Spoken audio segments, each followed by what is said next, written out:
satisfação e apoio emocional. Enquanto vamos entoar o hino 308 para o cristão.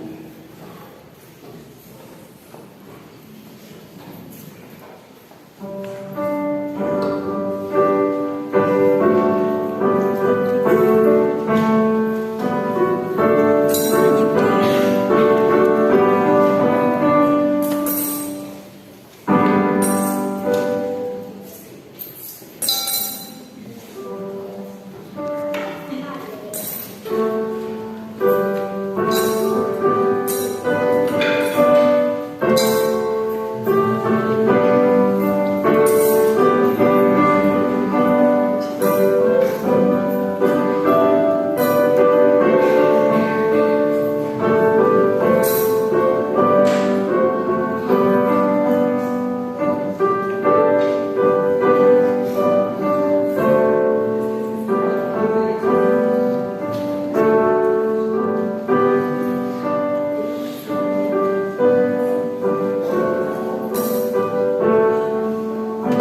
E oferecendo ao Senhor que nós possamos anunciar em Portugal que só Cristo salva.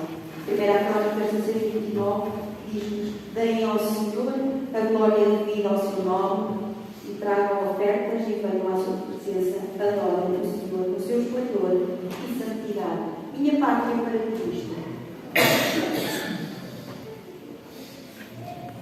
Vamos ficar de pé e vamos mulher.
Capítulo 20, versículo 14, que diz: não adulterarás. Vamos orar. Senhor, essa é a tua palavra. Este é o teu mandamento para nós. E nós queremos primeiro pedir que o Espírito Santo nos ilumine para entendermos a tua palavra Segundo, para que Ele nos oriente para aplicá-la à nossa vida. E terceiro, Senhor, para que nós possamos nos submeter à Tua vontade. Fala a nós esta manhã, nós pedimos em nome de Jesus. Amém.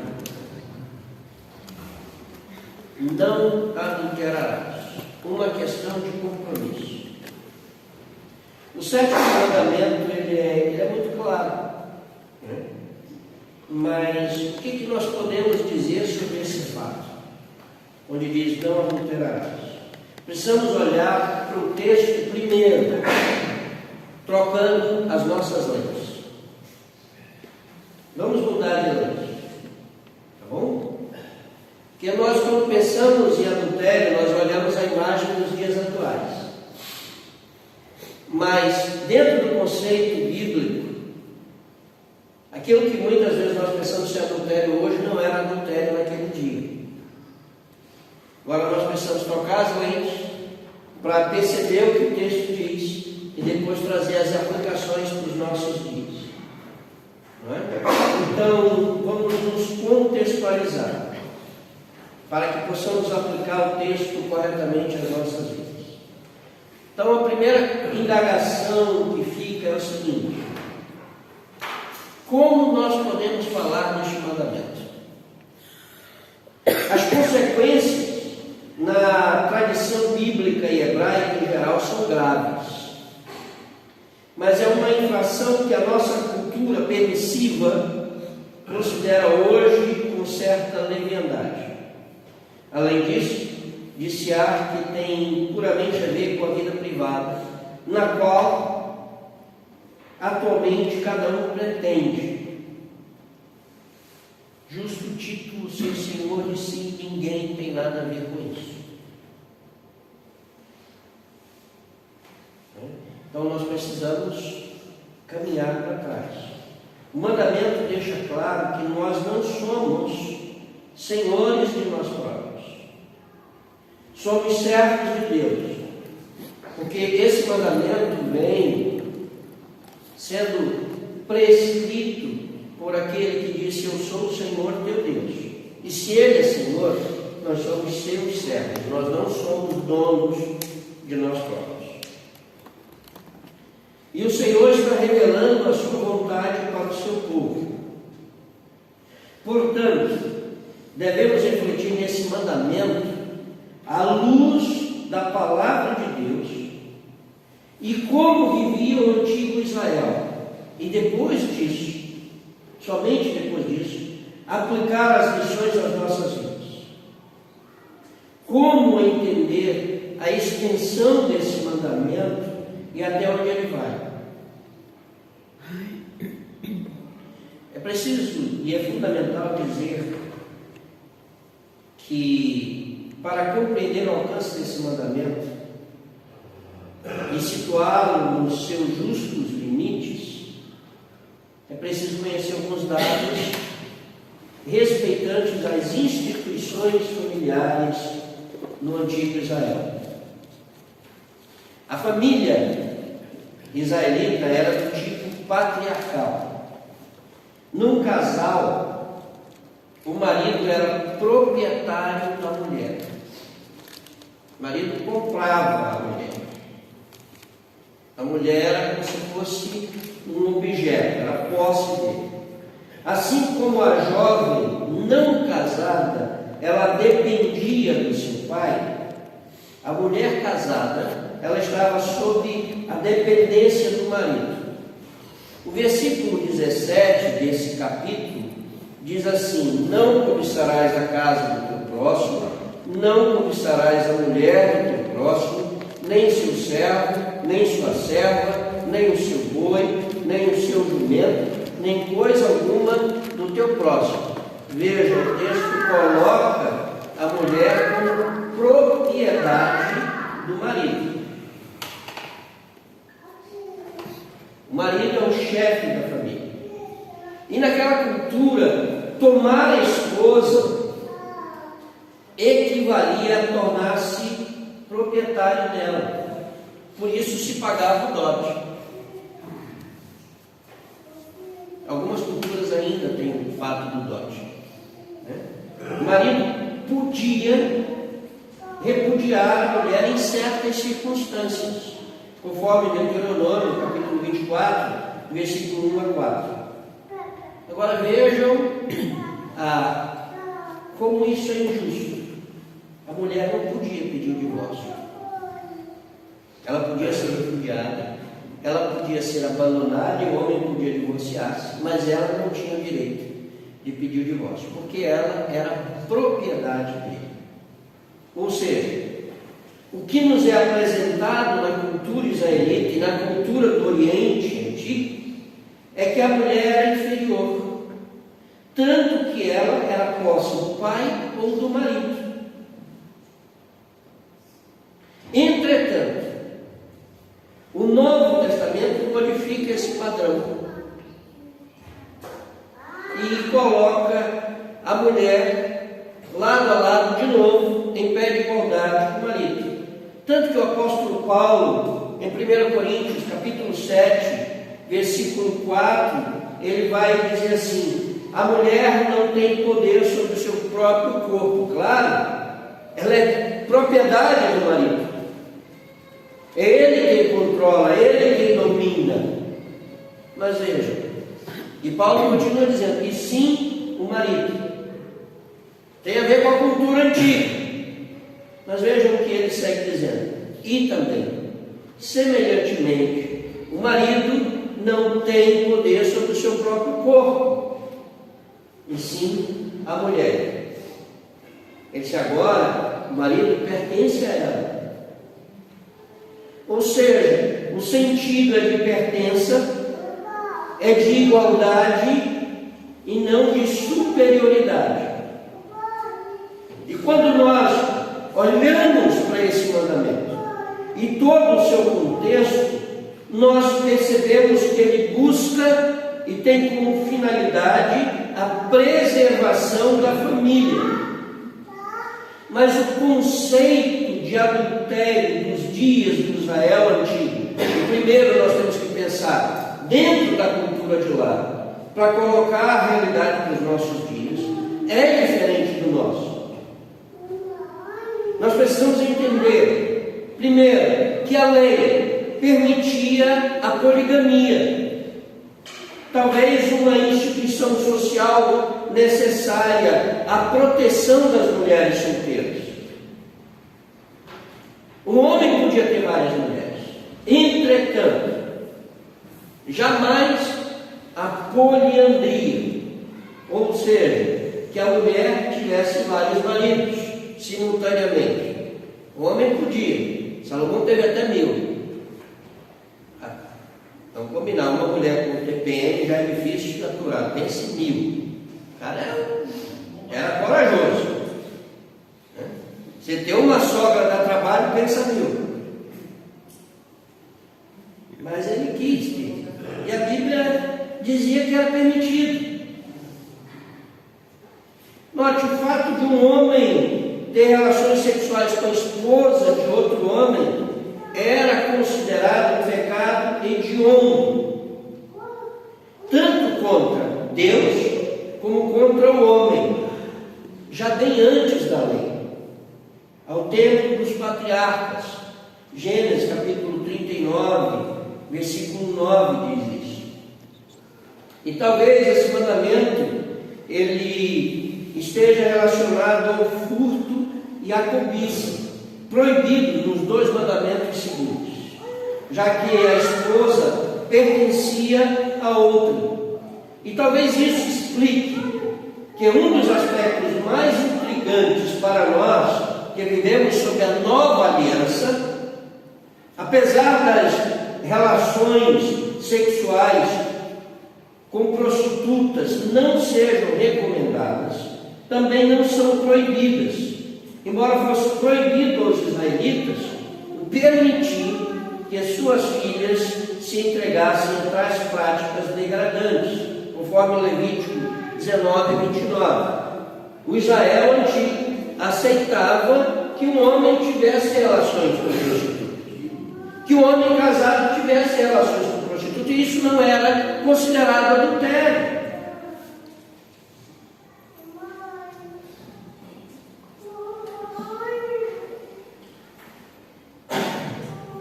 Agora, o plano inicial de Deus era a monogamia. Esse é o projeto da criação.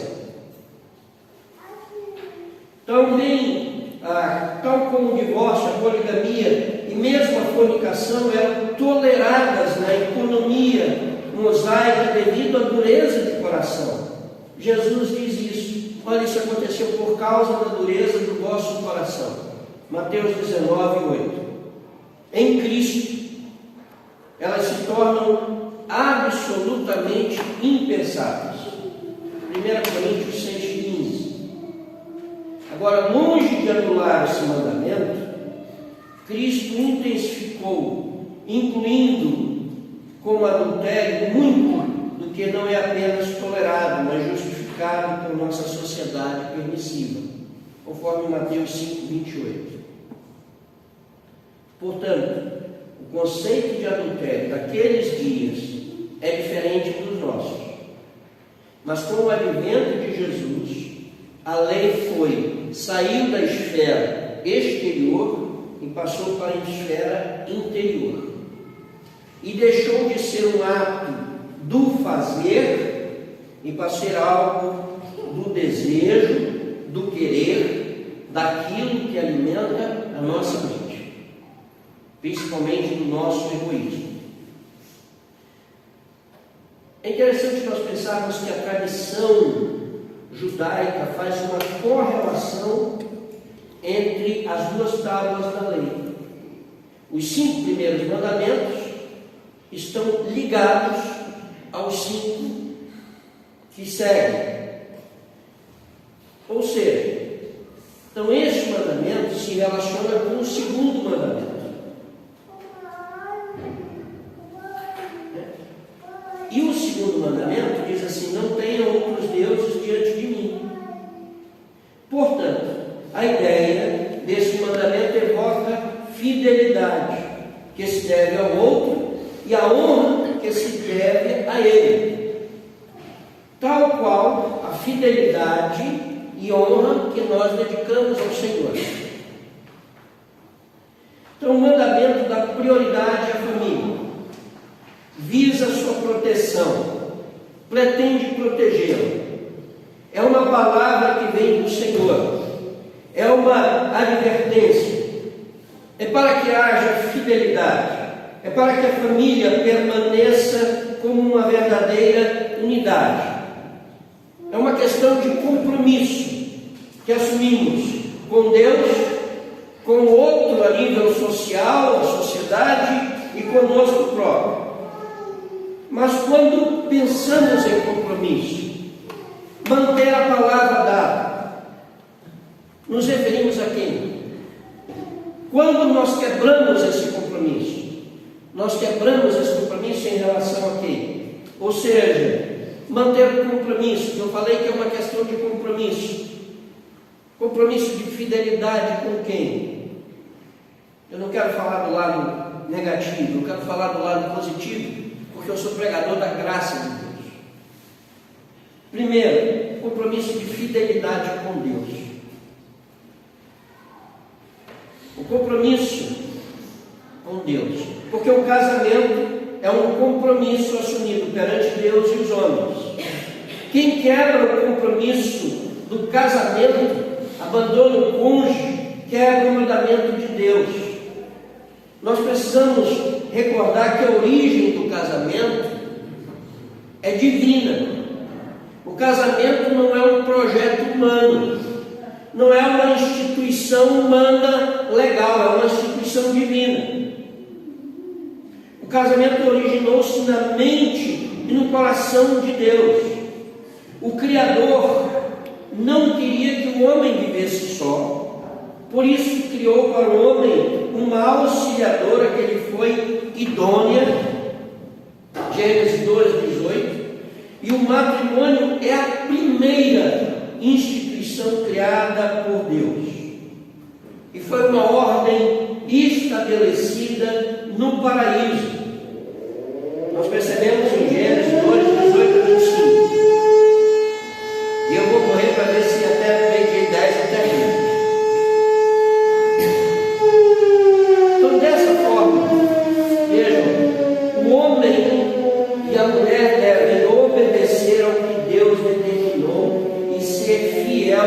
ao Senhor que o chamou para um pacto, uma aliança, e essa deve ser mantida. A Escritura afirma que Deus desposou o seu povo. Portanto, na relação conjugal homem e mulher, eles demonstram, por analogia, a relação de Deus com o seu povo. Por isso o apóstolo Paulo fala grande esse mistério, e eu não falo de homem e mulher, mas de Cristo e a igreja, porque Cristo casou com a igreja. Deus desposou com o seu povo e permaneceu fiel. E por isso, essa fidelidade, essa relação de fidelidade, esse compromisso que nós assumimos com Deus, e na fidelidade conjugal, nós testemunhamos da relação com Deus. Ou seja, Deus utiliza a imagem do casamento, a fidelidade conjugal, para expressar a sua relação com o seu povo. Por isso, eu e tu, que somos casados, devemos cumprir o nosso compromisso e obedecer ao que Deus determinou.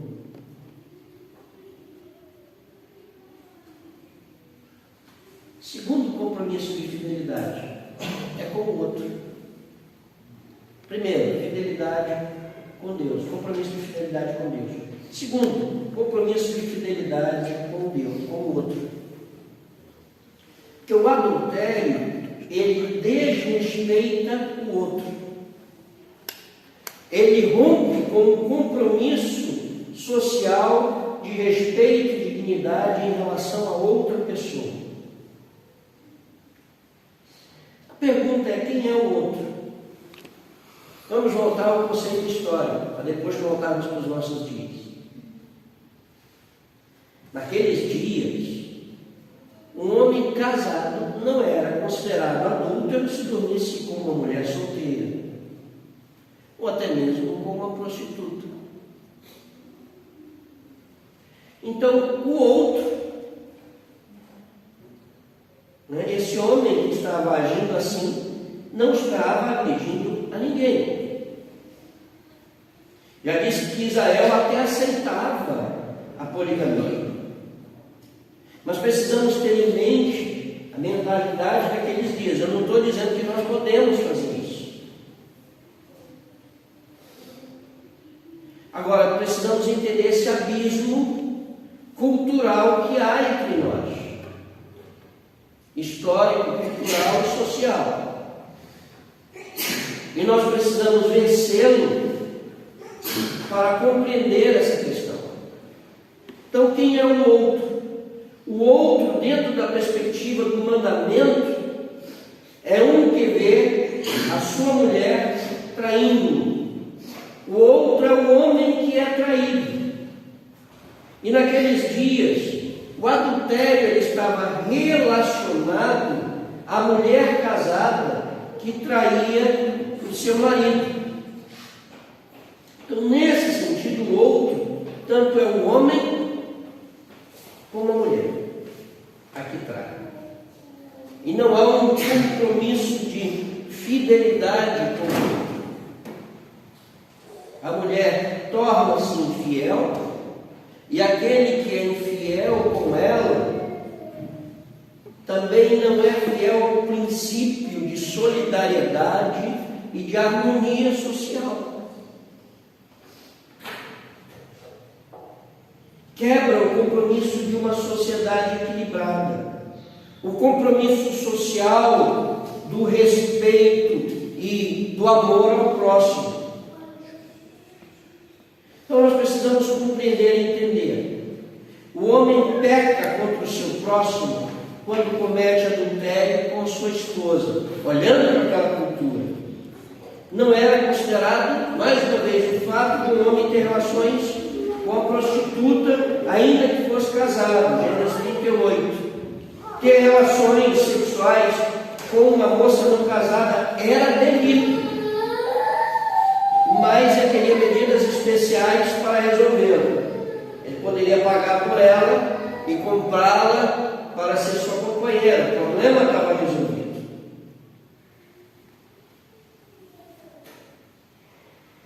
Isso não era considerado nem adultério. Agora, a mulher casada pecava contra o marido. Por quê? Porque ela era propriedade dele. E cometia adultério quando tinha relações sexuais com outro homem, seja ele quem fosse, casado ou não. Destas várias situações, nós podemos concluir que a finalidade do mandamento era proteger o matrimônio. E ele estava mais disposto a perder-se. Vejam que como se colocava o fardo, como até hoje se coloca sobre a mulher. Estava mais disposto a perder-se pela conduta livre da mulher do que do homem. Ou seja, o homem pode fazer tudo. A mulher não pode fazer nada. O matrimônio em Israel não era necessariamente monogâmico. O divórcio era permitido. Mas o matrimônio vigente ele estava protegido por lei. E a mulher naqueles dias era considerada propriedade do homem. Então o ataque, ou seja, o adultério era um ataque ao marido dela. Lógico que eu não estou defendendo esse pensamento da inferioridade da mulher.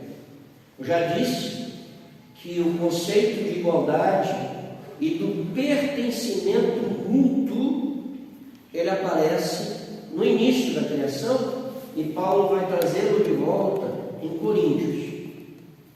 Portanto, a quebra da relação, o adultério é uma quebra de compromisso com o outro.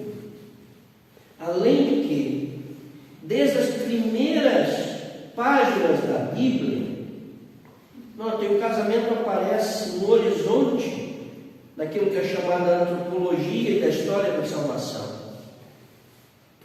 No próprio quadro da criação, a relação homem e mulher é a forma original e fundamental da vida em sociedade. Deus criou-os, homem e mulher, Gênesis 1, 27, 12, 18. As relações entre eles correspondem e respondem à vontade de Deus. Agora, uma relação monogâmica e de pertencimento mútuo. O homem não é dono da mulher, nem a mulher é dona do homem. Eles se completam. Portanto, em obediência a Deus, o que Ele instituiu, é preciso respeitar a relação que se tem com o outro, fidelidade ao outro, e o outro, para que não haja a quebra do compromisso. Por último, eu tenho só um minuto, vou passar um pouquinho. Falei que era as 12h10, vou passar um pouquinho. Compromisso de fidelidade pessoal. Veja, o casamento é fruto de uma decisão.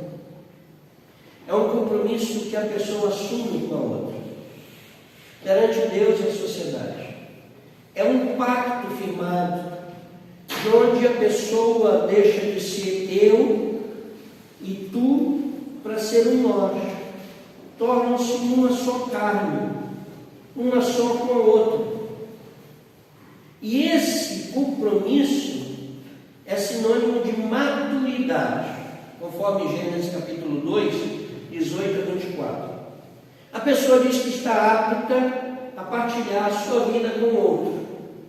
A pessoa diz assim: olha, eu já estou maduro o suficiente para não depender dos meus pais, para não ser o menino do papai e da mamãe, e agora eu posso criar a minha própria família. Ou seja, a pessoa assume a realidade consigo própria de investir sua vida numa relação com o outro. Vai partilhar a vida. É manter a capacidade de dialogar e se entregar a ela somente. O problema é quando reina o silêncio. Porque quando reina o silêncio, a porta se abriu para o adultério. O fundamento do adultério reside em que a palavra deixa de passar entre o homem e a mulher, no casal ou de modo mais lato, nas relações entre pais e filhos. Silêncio e não respostas prevalecem.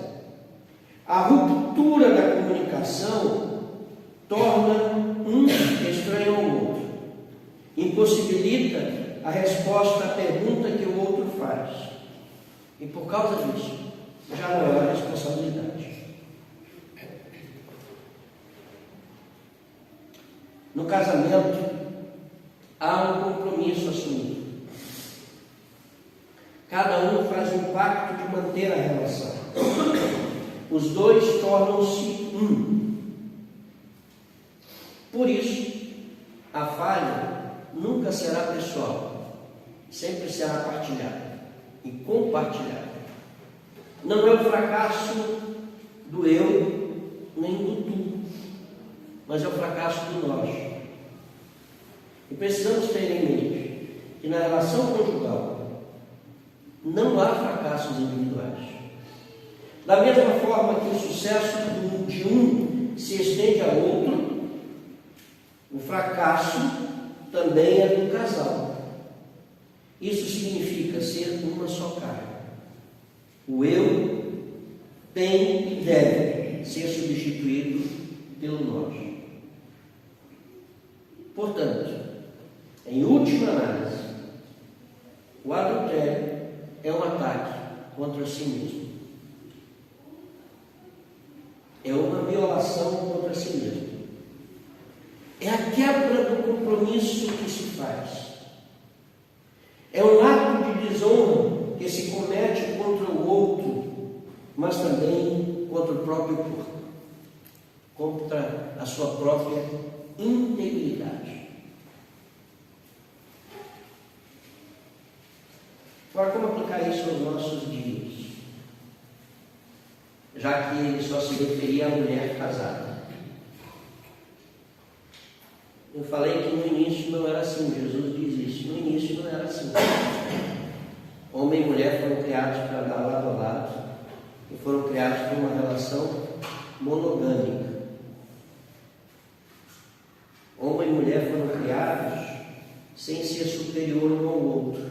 Isso veio depois da queda.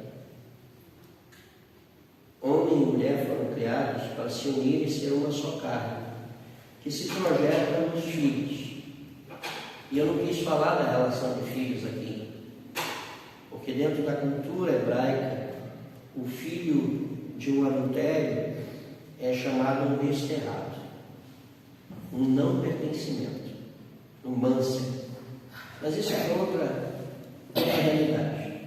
Como é que nós aplicamos esse ato de não adulterar?